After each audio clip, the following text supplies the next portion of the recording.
Hoje nós vamos falar sobre manifestação de interesse. Como que funciona a manifestação de interesse, quem pode fazer, onde, como. Primeira, informação. Nós fizemos um vídeo falando sobre os meios de legalizações. Oriento você a parar esse vídeo, assistir quais são as possibilidades de se legalizar aqui em Portugal. Por quê? Podemos dizer que a manifestação de interesse, ela deve ser a sua última opção como meio de legalização. E não porque a manifestação é ruim, mas é porque ela demora muito tempo. E por ela demorar, ela acaba acarretando muitos prejuízos. Como, por exemplo, não pode se ausentar do país, dificilmente consegue um emprego, porque as empresas não contratam, algumas empresas não contratam no processo de manifestação, não pode solicitar reagrupamento familiar, muitas vezes não, acredito que não há possibilidade nenhuma de conseguir uma carta de crédito, fazer um financiamento no banco, alguns proprietários não alugam imóvel para quem não tem legalização, ou seja, a manifestação é boa, a manifestação de interesse é boa, mas pela demora dela, ela acaba acarretando muitos prejuízos e problemas para o estrangeiro. Então vamos dizer aqui que Joaquim, né, que é o nosso personagem, ele está em Portugal e ele foi contratado pela empresa Sol. Ele está trabalhando nessa empresa, ele tem um contrato de trabalho.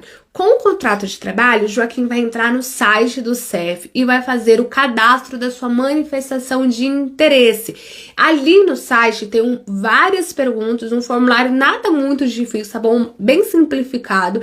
Existem alguns documentos que você precisa preencher, são mais ou menos 10, 12 documentos que você precisa inserir no sistema. Feito isso, Joaquim vai ali enviar a tua manifestação. E aí ela vai entrar num longo processo de análise até ser concluída. Sendo concluída, o CEF vai encaminhar o e-mail para o Joaquim, falando: Joaquim, compareça no CEF no dia 5/5, às 10 horas da manhã e traga todos os documentos. Essa é uma das formas de fazer manifestação de interesse.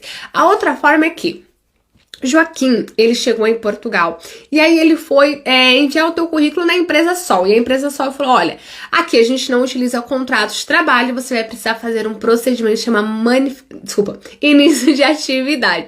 O início de atividade é feito nas finanças.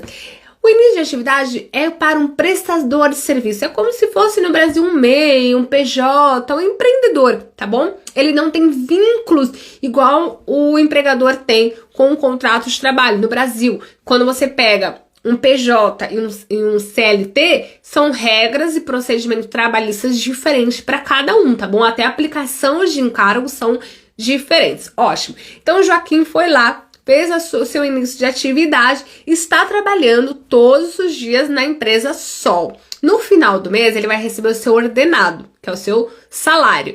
E no final de mês, ele também vai emitir um recibo verde. É como se fosse uma nota fiscal no Brasil. Então, isso é uma forma de trabalhar com início de atividade. Mas existe outras.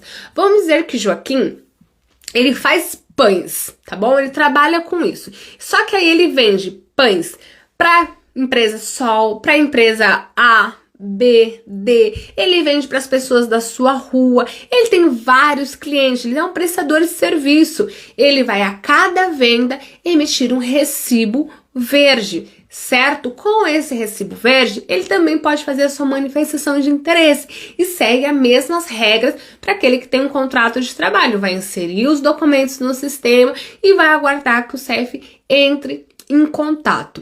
Feito todo esse procedimento, o CEF vai chamar essa pessoa para entrevista e no dia da entrevista, como eu falei, precisam levar todos os documentos. A análise deu certo, os documentos estão corretos. Esse estrangeiro, no caso aqui o nosso Joaquim, ele vai receber o seu título de residência. E vamos falar das fases da manifestação de interesse. A primeira é o cadastro. Vai lá, faz o seu cadastro e envia para o CEF. Depois ela vai para uma fase de análise. Não significa que ainda Joaquim tem residência. Depois, concluindo a análise, o CEF vai agendar a entrevista. Ainda Joaquim não tem residência. Depois, Joaquim vai comparecer no dia da sua entrevista. Joaquim foi lá, fez a entrevista, saiu com aquela folha onde tem ali sua foto, seus dados, o número do processo. Joaquim já tem residência? Não, ainda não tem uma residência. Por quê? Depois que o Joaquim sai ali do CEF, os documentos vão para análise. E E ali pode dar alguma coisa ruim, podem solicitar novos documentos, como pode indeferir a residência. Então, Joaquim só tem residência de fato quando ele pega o título de residência na mão. Aí sim podemos dizer que ele tem residência no país.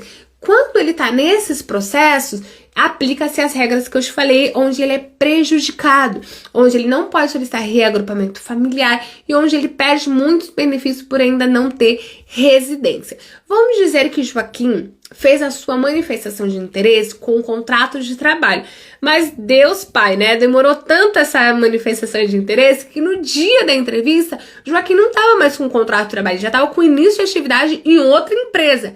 Não tem problema. No dia da entrevista, ele pode fazer a troca do seu artigo. Ou Joaquim fez a tua manifestação com o endereço na rua Pia e quando ele foi, quando ele foi fazer a entrevista, ele estava morando na rua Estrada. Não tem problema, pode fazer a troca do endereço. Era casado, ficou solteiro? Era solteiro, ficou casado? Não tem problema. Toda troca de informação pode ser feita no dia da entrevista, mas reforço que diante da demora da manifestação de interesse, a manifestação não deve ser a primeira opção e sim a última. Antes, analise todos os outros procedimentos para saber se não existem outras formas de você se legalizar de forma mais célere do que ficar aguardando todo o procedimento da manifestação de interesse.